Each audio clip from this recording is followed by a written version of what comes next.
Om Swastiastu. Perkenalkan, nama saya Diwan Yuliantari dengan NIM 22130111055 dari kelas 6D Pendidikan Matematika. Nah, di sini saya akan menjelaskan mengenai uji autokorelasi. Sebelumnya, uji autokorelasi adalah salah satu teknik dalam analisis statistik yang digunakan untuk mendeteksi korelasi atau hubungan antara residual atau galat dalam model regresi dari satu video waktu ke video waktu lainnya. Nah, autokorelasi terjadi ketika nilai residual pada suatu observasi berkorelasi dengan nilai residual pada observasi lain. Nah, pada autokorelasi ini sering terjadi pada data runtun waktu atau time series dan bisa menunjukkan bahwa model regresi tidak menangkap struktur data secara sempurna. Suatu model regresi dapat dikatakan baik ketika terbebas dari autokorelasi.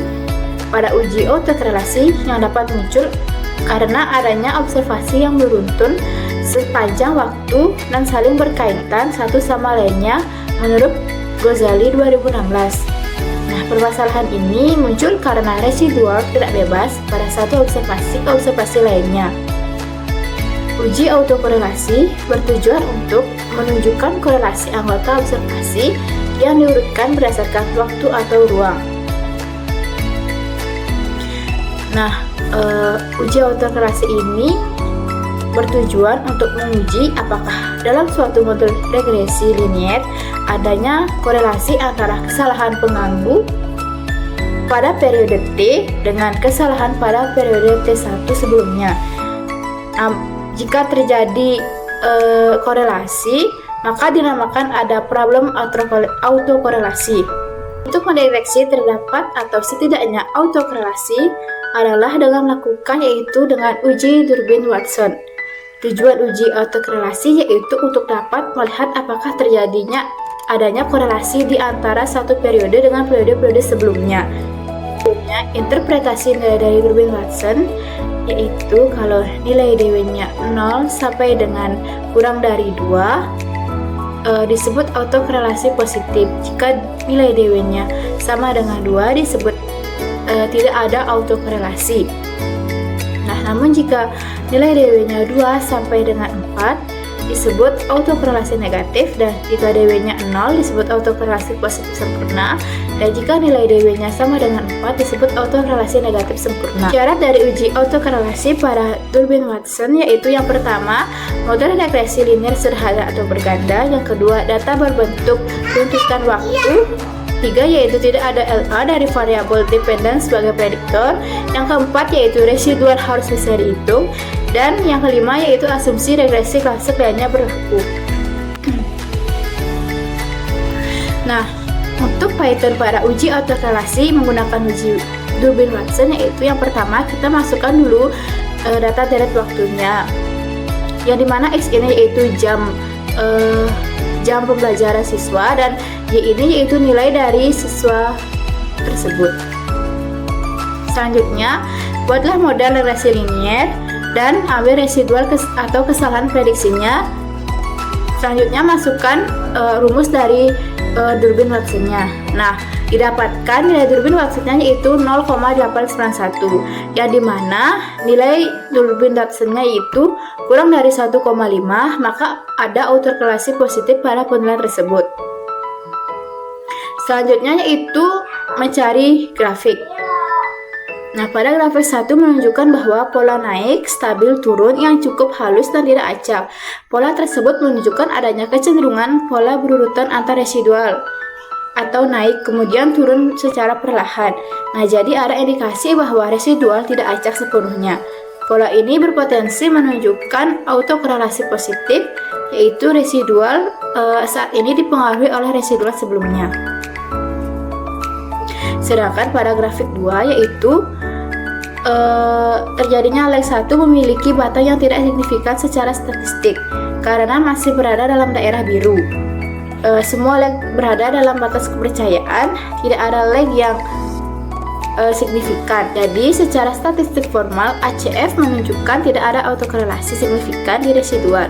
Meskipun ada pola pada grafik residual secara numerik, itu tidak cukup kuat untuk dianggap sebagai autokorelasi yang signifikan. Nah, yang kedua yaitu uji autologous Free-Serer Correlation LM test pada uji autokorelasi. Nah, uji tersebut adalah metode statistik yang digunakan untuk mendeteksi adanya autokorelasi dalam residu model regresi, terutama untuk autokorelasi order lebih tinggi yaitu pada lag lebih dari 1, berbeda dengan Durbin Watson yang hanya mendeteksi autokorelasi pada lag 1 dan tidak cocok untuk model dengan lag variabel dependent. Nah, interpretasi dari uji ini yaitu yang pertama, jika p-value-nya kurang dari alfa, keputusan ditolak dan terdapat bukti signifikan bahwa residu model mengalami autokorelasi sehingga lag kedua. Yang kedua yaitu jika p-value-nya lebih dari alfa, keputusan gagal menolak dan tidak ada bukti autokorelasi signifikan hingga ke lag 2 dalam residual. Dengan demikian, model regresi memenuhi asumsi bebas autokorelasi dan hasil regresi dapat dianggap valid secara statistik. Syarat pada uji ini yaitu yang pertama, data berbentuk runtutan waktu, yang kedua model regresi telah diestimasi, yang ketiga yaitu residual tidak boleh mengandung heteroskedastisitas berat, yang keempat yaitu dapat digunakan pada model dengan lag dependent, yang kelima harus menentukan order atau lag autokorelasinya, dan yang terakhir yaitu jumlah observasi yang harus cukup. Uji autokorelasi pada uji Bruscut-Frey-Serer Correlation LM test pada Python yaitu yang pertama kita masukkan data deret waktunya, selanjutnya menambahkan konstanta untuk regresi. Selanjutnya kita akan menguji autokorelasi hingga ke lag 2 pada data tersebut, yaitu sehingga didapatkan p-value-nya untuk LM testnya yaitu 0,4235 dan v-testnya yaitu 0,5680, yang dimana lebih dari 0,05, maka tidak ada cukup bukti untuk menambah H0 dan tidak terdapat autokorelasi residual hingga ke lag 2 dalam model regresi tersebut. Model yang digunakan sudah cukup baik dalam hal asumsi independen residual. Selanjutnya itu kita akan mencari grafiknya. Yang pertama yaitu pada grafik residual. Nah, pada grafik residual ini berfluktuasi acak di sekitar garis nol dengan beberapa naik turun dan tidak tampak pola sistematis atau tren tertentu yang menunjukkan bahwa adanya autokorelasi kuat, yang artinya model regresi sudah cukup baik dalam menangkap pola hubungan antara X dan Y tanpa menyisakan pola dalam error atau residual. Pada grafik HF residual menunjukkan bahwa batang-batang autokorelasi dari lag 1 ke lag 5 semuanya berada di dalam area bayangan biru, yang artinya tidak signifikan secara statistik dan tidak ada autokorelasi signifikan dalam residual hingga ke lag 5. Nah, jadi model regresi tidak menunjukkan adanya autokorelasi residual yang signifikan. Dengan demikian, asumsi independensi residual dalam regresi terpenuhi dan model dapat dianggap valid untuk digunakan. Nah, yang ketiga yaitu uji autokorelasi pada uji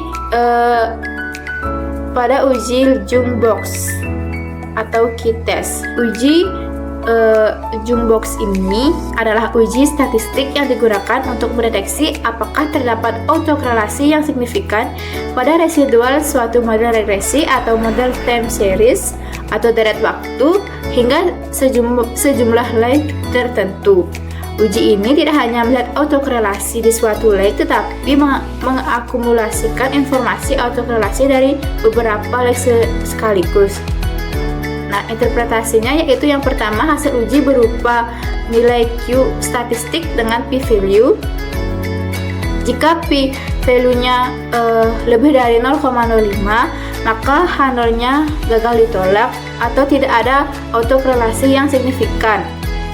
Nah, jika p-value-nya kurang dari atau sama dengan 0,05, maka H0-nya ditolak. Terdapat autokorelasi yang signifikan atau residual secara tidak acak. Nah, syarat dari uji ini yaitu yang pertama, data residual tersedia dari model regresi atau model time series. Yang kedua, uji digunakan setelah model dibentuk atau bukan. Yang kedua yaitu uji digunakan setelah model dibentuk, bukan sebelumnya. Yang ketiga yaitu cocok untuk model linear time series dan untuk mengecek apakah model sudah cukup menangkap pola data. Yang keempat yaitu digunakan untuk lag kecil hingga sedang, misalnya lag 5 atau lag 10. Dan yang terakhir yaitu tidak cocok digunakan pada data yang sangat kecil, karena statistik Q dapat menjadi bias jika jumlah observasinya terlalu sedikit. Uji autokorelasi pada uji Jumbox atau Q-test pada Python yaitu yang pertama, yaitu kita masukkan datanya. Setelah itu menambahkan konstanta untuk regresi, membuat model regresi, dan ambil residual atau kesalahan prediksinya, dan masukkan jumlah lags yang akan diuji.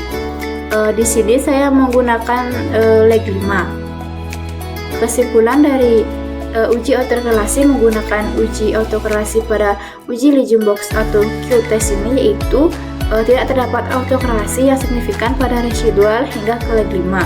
Dengan demikian, residual dari model regresi bersifat acak dan memenuhi asumsi independensinya dan regresi valid dari sisi autokorelasi residual. Selanjutnya yaitu akan mencari grafik residual dan plot ACF-nya. Nah, didapatkan grafik seperti berikut. Nah, yang dimana pada grafik residual menunjukkan bahwa residual atau selisih antara nilai aktual dan prediksi berfluktuasi secara acak di sekitar garis nol. Tidak ada pola yang jelas atau sistematis yang terlihat dan menunjukkan bahwa residual bersifat acak yang merupakan salah satu asumsi penting dalam regresi linear. Nah, pada grafik ACF-nya itu menunjukkan bahwa batang-batang korelasi antar residual pada berbagai lag, semua batang ACF berada di dalam daerah bayangan biru dan tidak ada autokorelasi yang signifikan secara statistik pada residual hingga ke lag 5. Jadi residual dari model regresi tidak menunjukkan autokorelasi yang signifikan baik dari plot residual maupun ACF residualnya. Terlihat bahwa residual menyebar secara acak di sekitar 0 dan nilai autokorelasi pada berbagai lag berada dalam batas kepercayaan, yang berarti bahwa model regresi memenuhi asumsi klasik independensi residual, sehingga hasil estimasi dapat dipercaya. Sekian penjelasan dari saya mengenai uji autokorelasi, dan saya akhiri dengan para mesanti. Om Santi Santi Santi Om.